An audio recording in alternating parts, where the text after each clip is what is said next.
štai prie stoglangio. Kas prie stoglangio? Va varžtai, sukti nedasukti, jie laisvi aplink varžtus per mikroplyšius bėga.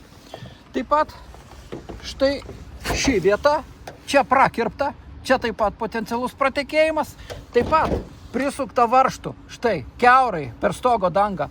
Vanduo lenda tarp skardų, aplink varžtus, per mikroplyšius, ant difuzinės plėvelės. Jeigu pataiko per vienis, per grebėstus ir eina kiaurai į patalpas per apšiltinamą sluoksnį. Plius čia matos kažkaip nuolydis mažokas. Štai toje vietoje vanduo stovi, tai čia ypač palindimas, tą vietą reikia tvarkyti. Tai, ir varžtai, jo labiau, kad varžtai, taip negali būti. Čia stogo danga yra tokia unikali, kad ta stogo danga montuojama be varžtų. Visi varžtai paslėpti, va, nėra varžtų. O čia va prisukinėta, čia yra neteisingai. Kamino kepurė taip pat perdaryti stogelį su nuolydžiais, nes ten vanduo palenda ir bėga į šachtas. Šitoj vietoj. Čia net matosi, kad vanduo bėga per sieną, čia šlapia, štai. Kad bėga iš po kepurės ir per šitas ventiliacinės angas taip pat gali bėgti. Čia irgi reikia sandarinti. Taip pat sandarinti reikia ir stoglangį. Šitą apatinę dalį garantuotai užsandarinti reikia. Dabar dėl salojų sandarumo. Nu, neišardžius čia nieko labai nepamatysi, bet aišku, kad čia yra neteisingai. Štai čia užlituota, čia jau net atkybė, štai tos vietos potencialus pratekėjimas. Taip pat čia yra prieš srovę padaryta, vanduo bėga nuo viršus ir lenda, o ten jau randa kur prabėgti. Na, o toliau, štai prie kamino, pratekėjimas kaip tik plius minus o toj vietoj, į tą būtą buvo. Čia matosi jau bandyta remontuoti, čia klijuota, sandarinta, hermetiko. Nu, čia dar prikibė matosi. Aišku, čia šiek tiek linguojasi pagrindas, USB plokštė, bet dar laiko. Čia taip pat bandyta klijuoti jų. Tas vietas taip pat reikėtų persižiūrėti.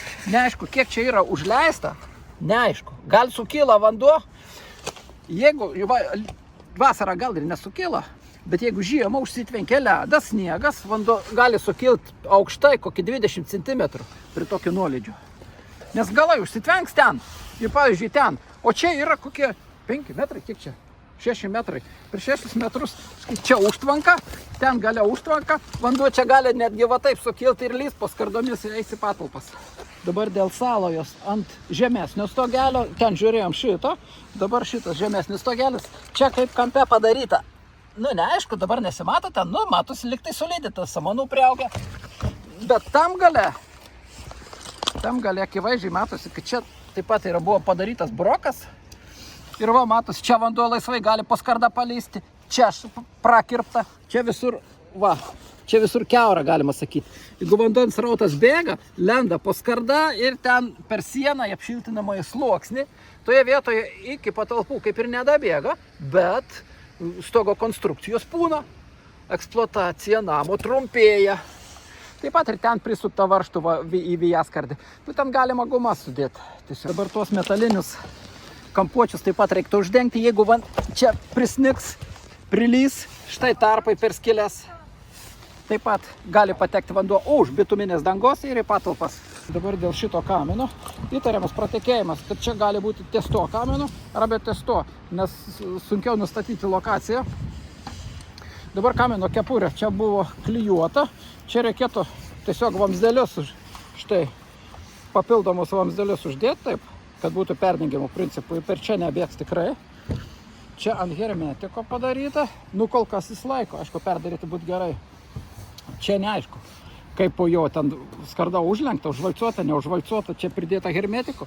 Hermetikas jau atšokęs, todėl čia visur aplink perimetrų skverbėsi vanduo ir pilnai tiek vandens užtektų, kad skverbtųsi ir pasirodytų patalpose ant apdailos. Taip pat ir šitos viesos visos kiauros. Štai, jeigu šoninis lietus, čia prasukti varžtai. Perimetrų visur prasukti varžtai į stogo dangą. Ir iš tos pusės tas pats. Štai kamino sijono priekinė dalis sumontuota, brokuota čia jau iš karto, matos stepta hermetikais, čia yra įkirpta. Ir todėl vanduo skverbėsi per tos įkirpimus, po stogo danga, difuzinė soternė jau randa kelius, plus čia jau prarudėjo kažkodėl, nes nuo hermetikų, hermetikas yra rūgštus, todėl ir nugraužia dažus. Čia taip pat šitą pusę prakirpta. Va, įkirpimas ir stojo vanduo, jis vis tiek randa. Ir hermetikų tepta, hermetikas trumpalaikis, todėl per tą vietą laisvai. Čia matosi, kad vanduo bėga per kraštą, o gal ir iš po kepurės, štai visas kampas šlapės. O klinkeris juk nėra sandarus. Ir dabar net matosi, kad yra tarpai, štai. Visur tarpai. Iš tos pusės. O iš tos pusės kaip tik būna dažniausiai stiprus vėjai. Ir čia matosi, kad iš po kepurės bėga štai. Iš po kepurės, reiškia, čia per tas vietas, per čia pakliūna po kepurę, dalis bėga į vidų, dalis į išorę, štai akivaizdžiai matosi. Taip kad šį kaminą sijoną reikėtų perdaryti, čia nėra sudėtinga, čia reikia priekinę dalį pratesti iki kraigo, pakišti po kraigu ir tai bus visam laikui. Prie to kamino tokia pat istorija. Čia taip pat visas klinkeris šlampa, čia visur štai tarpai ir čia tarpai. Vanduo laisvai gali pakliūti per tos tarpos už klinkerio, už skardos ir į apšiltinamąjį sluoksnį. Ir netgi ant gipsų kartono kambarėje, ant apdailos. Čia taip pat visur tarpai klinkeris, kaip ir sakiau, nėra sandarus, ten yra mikroplyšiai. Šios vietos, štai čia matosi kaip ir užvalcuota, bet tai vis tiek neteisingai. O čia aukščiau laiko tik hermetikas.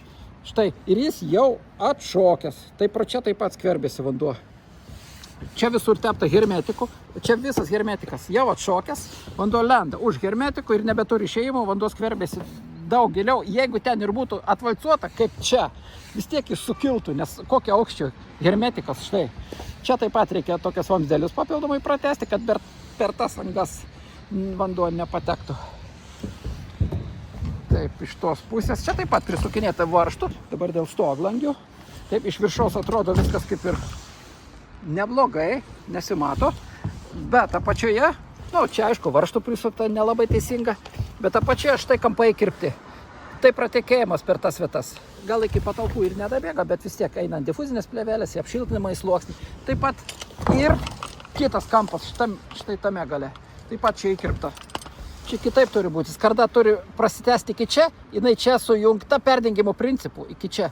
Todėl kitas kaminas, štai.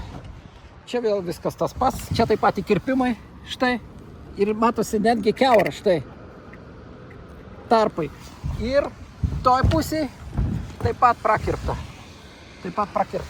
Ir čia su visais kaminais tas pats. Dabar prie stoglangių. Prie stoglangių čia taip pat uždėtos apsauginės detalės, gal iškart buvo ar po to.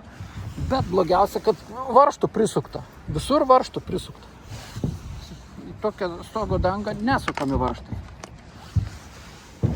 Taip pat ir čia apačioje varžtai. Ant kiek ten hermetiko uždėta ir ar neleidžia pro mikroplėšius aplink varžtus, dabar negali žinoti tiksliai. Tas pats ir toj pusėj.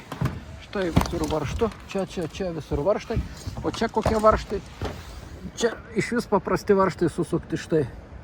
Kad ir tarpinis lyg tai uždėtos, bet ar pro jos nebėga, tikrai negali žinoti.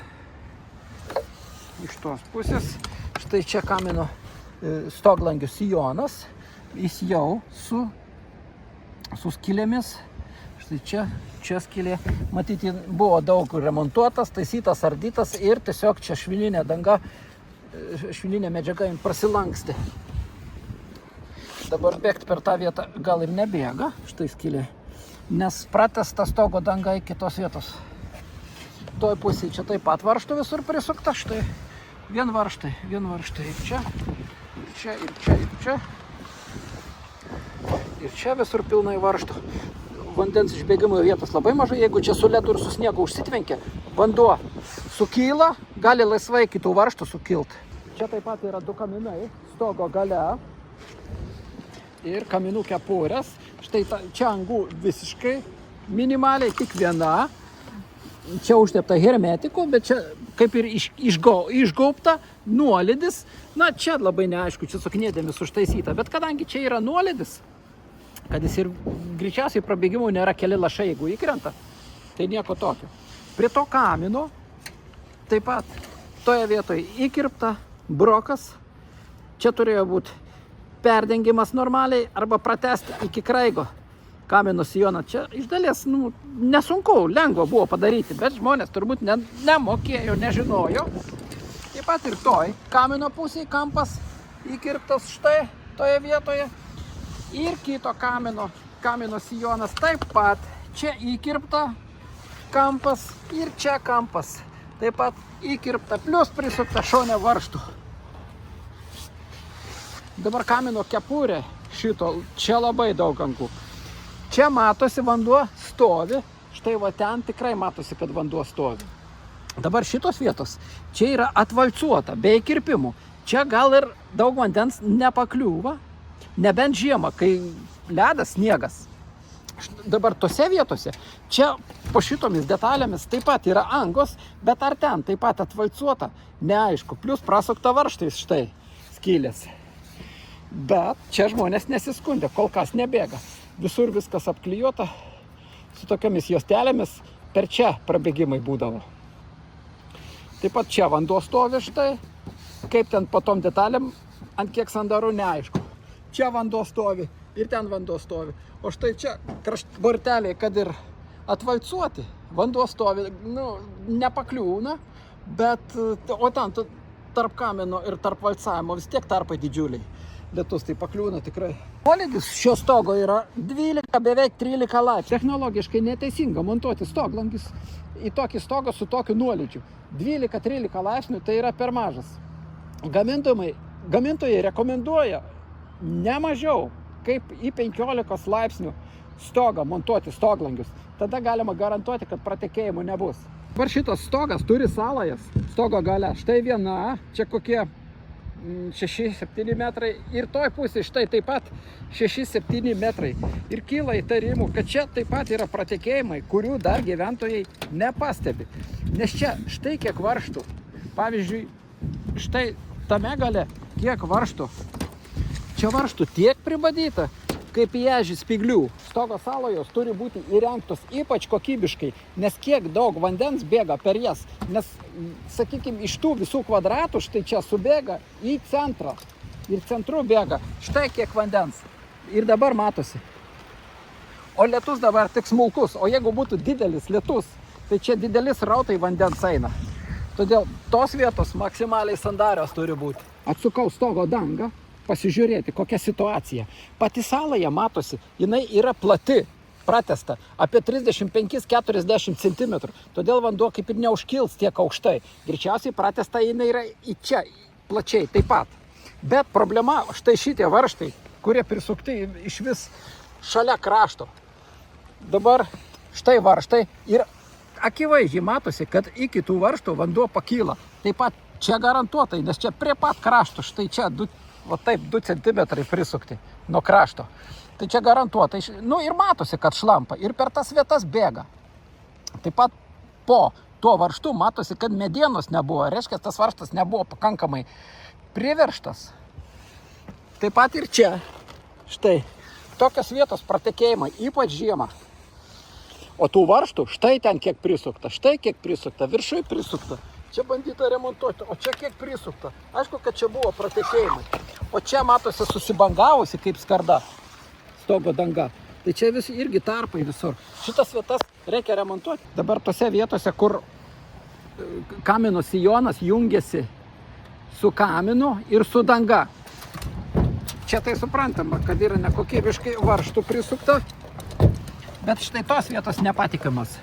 Čia matosi jau klijuota su hermetiku, reiškia, buvo pratekėjimai. Šita skarda priglausta ant viršaus liktai hermetiko, bet jeigu vanduo eina per šoną, už skardos gali pakliūti. Kiek tas hermetikas laikys? Plius visas klinkeris šlampa, o klinkeris siūlėse turi mikroplyšius, per mikroplyšius gali sumtis ir už to klinkerio, ir už skardos, ir apšiltinamais sluoksniai ir gadino konstrukcijas. Dabar čia dėl tų vietų prie parapeto. Čia taip pat priešsrovė padaryta, čia tarpai. Štai čia koks suleidimas, štai va, tarpai, jeigu šoninis lietus. Čia gal daug ir nepakliūna, sakykim, bet čia priešsrovė padaryta, tas vietas reikia remontuoti, plyšys konkretus. Bet toliau yra štai, čia pačiame kampe, matosi, čia ta vieta įkirpta, prisukta varžtų, prieš srovę, tai čia garantuotai prabėgimas. Aišku, čia kaip ir pakalimas yra, į patalpas nebėga, bet konstrukcijos būna. Savininkai minėjo, kad kartais būna pratekėjimai, kai yra stiprus lietus ir stiprus vėjas. Štai atidariau Kraigo detalę pasižiūrėti, kokia situacija. Ir čia matosi, kad yra sumontuotos ventiliacinės detalės su skylutėmis, bet jos yra sumontuotos su kniedėmis ir po jomis tikrai nėra jokių tarpinių. Taigi stiprus lietus gali pamušti ir vanduo patekti į kitos vietos ir į konstrukcijas ant medienos. Taip pat matosi akivaizdžios žymės, kad čia drėgmės tikrai yra buvę. Išvada tokia, kad ant šio stogo yra pridirbta broko kiekviename sudėtingesnėme mazge visame stogo plote. Nėra taip, kad kažkoks stogdengys užmiršo įsukti varžtą ir per ten pratekėjimas. Stogą įrenginėjo nepakankamai kvalifikuoti meistrai ir nebuvo darbų vykdytojų kontrolės. Stogas dar pakankamai jaunas ir stogo keitimą atlikti būtų brangoka, nes vien stogo danga nekeičiama, nes ardant keičiama plėvelė, nauji grebėstai ir net nauji visi skardinimai. Bet įmanomas remontas, nes pagrinde už sandarumą atsako skardos detalės ir mazgai. Iš 25 metų patirties žinau, kad rasti labiausiai kiaurą vietą ir užtaisyti taip neveikia. Remontuojamas visas probleminis plotas ir visi brokai pažymėti jame. Tik tokiu atveju galima užtikrinti stogo sandarumą visam laikui. Tai yra, kol surudys stogo danga per 40-60 metų. Kokybiškai įrengto stogo nereikia remontuoti per visą jo eksploatacijos laikotarpį, nebent smulkus remontai, kurie numatyti projekte dėl stogo detalių susidėvėjimo.